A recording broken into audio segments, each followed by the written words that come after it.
Hollywood's golden age shimmered with glamour, but beneath the surface lurked shadows.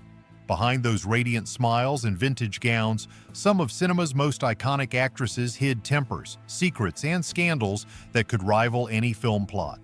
Diva tantrums, jealous feuds, and whispered betrayals were often just off camera. Some stars ruled with icy stares and iron fists, while others fell into real-life tragedies. And in one unforgettable case, the drama didn't just simmer, it exploded into violence in a star's own living room. Lana Turner's life mirrored the allure of classic Hollywood, a shimmering fairy tale set during the golden era of cinema, until it took a dark film noir turn in 1958. One fateful night at her vintage Beverly Hills home, a heated argument erupted, and Lana's teenage daughter Cheryl fatally stabbed her mother's lover. That man was Johnny Stompanato, a well-known mobster whose abusive relationship with the movie star had already cast shadows over her glamorous image. The trial that followed played out like a gripping scene from an old film, captivating the nation as the once idolized actress was pulled into a real-life scandal. Cheryl was ultimately acquitted, having acted to protect her mother, but Lana's place in Hollywood history would forever bear the stain of that tragic night. Still, not every downfall in classic cinema came in such dramatic fashion. Some stars simply faded when they couldn't adapt to the ever-evolving world of vintage movies. Gloria Swanson reigned supreme during the golden era of silent film, an icon of vintage Hollywood, radiating glamour and commanding every scene both on and off the screen. In the 1920s, she was cinema royalty, earning a staggering $20,000 a week and insisting on absolute precision, from the beading on her costumes to the perfect camera angle. But when talking pictures revolutionized the movie industry, Gloria's fierce pride turned into a tragic flaw. She loathed the shift in cinema and dismissed the rise of sound in classic movies with her infamous line, "We had faces then." As the film world embraced the new era, Gloria was left behind, seen as a relic of a bygone time, difficult, outdated, and unwilling to change. Her resistance nearly ended her storied career. Still, she managed to avoid the more theatrical meltdowns of other vintage stars, one of whom took difficult to legendary levels by throwing objects at directors on set. Marlene Dietrich embodied everything that made vintage Hollywood unforgettable: elegance, defiance, and an uncompromising sense of control. A luminous force in 1930s cinema, she was a classic film icon who demanded perfection down to the last shadow on her cheekbones. Marlene would make cinematographers spend hours tweaking the lighting, sculpting her image with the precision of a master artist. Directors who thought they could command her quickly learned otherwise. Alfred Hitchcock himself dubbed her the most obstinate actress he'd ever worked with. Legend has it she once hurled a heavy vase at a director during a heated set dispute. But Marlene's fire didn't stop when the cameras stopped rolling. Off-screen, she shattered the norms of the golden era, boldly engaging in love affairs with both men and women, scandalizing Hollywood with whispers of a romance with fellow cinema legend Greta Garbo.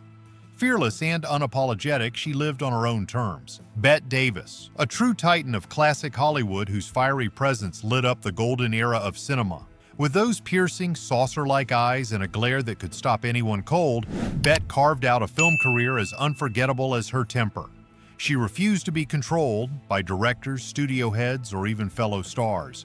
In the 1930s, she famously took on Warner Brothers in a bold legal battle, demanding better roles and proving that even in vintage Hollywood, a woman could fight back. On screen, she brought to life tough, unapologetic characters, and off-screen, she was every bit their match. Her sharp wit became legendary in movie circles. When a suitor tried charming her, she snapped, "I'd love to kiss you, but I just washed my hair." But perhaps nothing defined Bette more than her long-standing feud with Joan Crawford. When the two shared the screen in Whatever Happened to Baby Jane, 1962, their rivalry turned the set into a cold war of insults, sabotage, and simmering tension so thick it became another character in the film. In the world of vintage cinema, Bette Davis was both feared and revered, an indomitable force who never played by Hollywood's rules. Yet even her fierce spirit would be rivaled by a woman whose resilience was born not from stardom, but from surviving a far harsher reality. Barbara Stanwyck was forged in fire long before the bright lights of Hollywood ever found her. Orphaned at just 4 years old and shuffled through foster homes, she learned early that survival meant relying on no one but herself. That gritty, no-nonsense upbringing shaped one of the toughest women in golden-era cinema. By the time she rose to movie stardom in the 1930s, Stanwyck had no patience for laziness or ego. On set, she brought the discipline of a seasoned pro, always punctual, fully prepared, and laser-focused. She expected the same from everyone around her, and if a co-star or crew member wasn't pulling their weight, one icy glare from Barbara said it all. Though some in vintage Hollywood labeled her as cold, she wasn't interested in popularity, only professionalism. For Stanwyck, it was never about charm, it was about respect, craft, and delivering a great film. That unshakable work ethic won her admiration across classic cinema, even if she didn't play the Hollywood game with a smile. Still, as formidable as Barbara was, even she might have blinked twice at the wild way one of Hollywood's most beloved comedic legends ran her set. That comedian was Lucille Ball, America's beloved redhead in front of the camera, but a powerhouse of classic Hollywood behind the scenes. On I Love Lucy, she wasn't just delivering laughs, she was running a tight ship. Every line, every gag, every camera angle had to be spot on, and Lucy made sure of it. If a writer pushed a joke that didn't land, or a director missed the comedic rhythm, she didn't hesitate to speak up, loudly. As the head of Desilu Productions, one of the first women to helm a major television studio, she wasn't just a star of vintage entertainment, she was a trailblazer who wouldn't let anyone jeopardize her vision. Off-screen, Lucy's businesslike demeanor often surprised those who expected her to match her zany, on-screen charm. Co-workers sometimes found her cool, even intimidating, and her daughter Lucy Arnaz later admitted that life with Lucy wasn't always warm and fuzzy. Her mother was as demanding at home as she was on set. But that drive came from a place of passion. Lucy was fiercely dedicated to her work and unwaveringly loyal to those in her circle.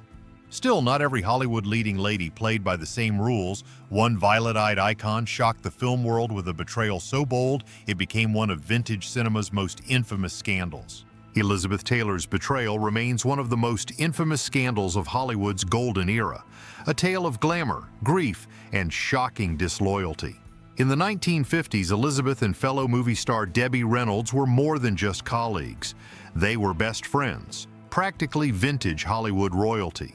But everything changed in 1958 when Elizabeth's third husband, producer Mike Todd, tragically died in a plane crash. Devastated, Elizabeth sought solace in the arms of Eddie Fisher, Debbie's husband and Mike's close friend. That comfort quickly turned into a love affair, and soon Eddie had left a pregnant Debbie to be with Elizabeth. The classic cinema world was stunned. Fans couldn't believe that the violet-eyed darling of the silver screen had betrayed her closest friend. The tabloids exploded, branding Elizabeth a homewrecker and casting her as a real-life femme fatale. Once celebrated, she now found herself vilified by the very public that had adored her. Debbie Reynolds, humiliated and heartbroken, divorced Eddie, and the once inseparable friends remained estranged for years. Though they eventually made peace, the damage had already been etched into Hollywood history. Elizabeth's scandal proved that even in the world of vintage film and timeless glamour, betrayal could steal the spotlight. And while her drama played out on magazine covers, another Golden Age actress was quietly labeled difficult for reasons rooted not in scandal, but in something far more personal and tragic. Dorothy Dandridge fought a very different kind of battle in the world of classic Hollywood. In the 1950s, she made history as the first black woman ever nominated for a Best Actress Oscar, a groundbreaking moment in the golden era of cinema. But behind the glamour, Dorothy faced relentless racism, typecasting, and isolation on set. Hollywood may have celebrated its vintage icons, but it had little space for a black leading lady.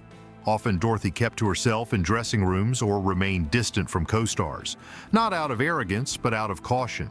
She knew that one misstep could reinforce the cruel stereotypes she was constantly trying to dismantle. Her focus, perfectionism, and guardedness were survival tools, though some misread them as being difficult. Off-screen, her life was equally turbulent. She navigated heartbreak, the pressures of single motherhood, financial hardship, and the weight of depression, all while trying to maintain the polished image expected of a Hollywood star. Under such crushing pressure, anyone might have cracked, yet Dorothy carried herself with incredible grace. And even when the film roles dried up, thanks more to prejudice than talent, she didn't walk away. Instead, she returned to the stage, performing in nightclubs to stay connected to the art she loved. Though Hollywood never fully gave her the recognition she deserved, Dorothy Dandridge paved the way for generations of black actresses, paying a heavy personal price along the way. And while she faced her trials with quiet resilience, decades later, Tinseltown would meet an actress who fought back with fury, taking down anyone who dared stand in her way. If Hollywood ever carved a Mount Rushmore for its most infamously difficult actresses, Faye Dunaway would be etched front and center.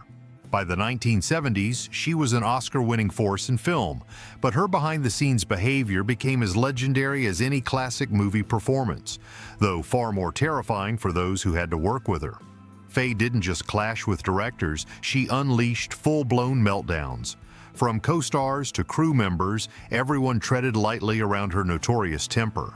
On the very first day of filming Mommy Dearest, the biopic of vintage screen queen Joan Crawford, Faye allegedly slapped a co-star so hard it left her in tears and the entire set stunned.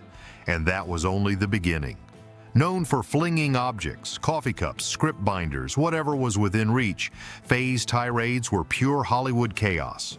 One persistent rumor even claimed she refused to flush her own toilet on set, declaring it beneath her. Her eccentric demands didn't stop there.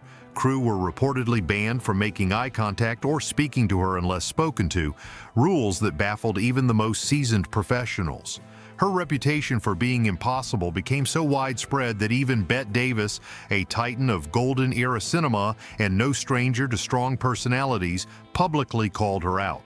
Despite her undeniable talent, directors began to steer clear, fearing any production with Dunaway might spiral into disaster. Her once brilliant career dimmed under the weight of her own legend, a harsh reminder that in classic Hollywood, even the brightest stars could burn out if they scorched every bridge. Yet long before Faye's firestorms, another actress from the Golden Age had already shown that defying Hollywood's rules could be done, with power, elegance, and complete control. The golden glow of vintage Hollywood masked a world of ambition, rivalry, and raw emotion. Behind the timeless films and unforgettable faces were real women navigating fame, pressure, and personal demons. Their stories, scandalous, heartbreaking, and bold, remind us that classic cinema's brightest stars often shone the hardest in the darkest of times, and their legacies still captivate us today.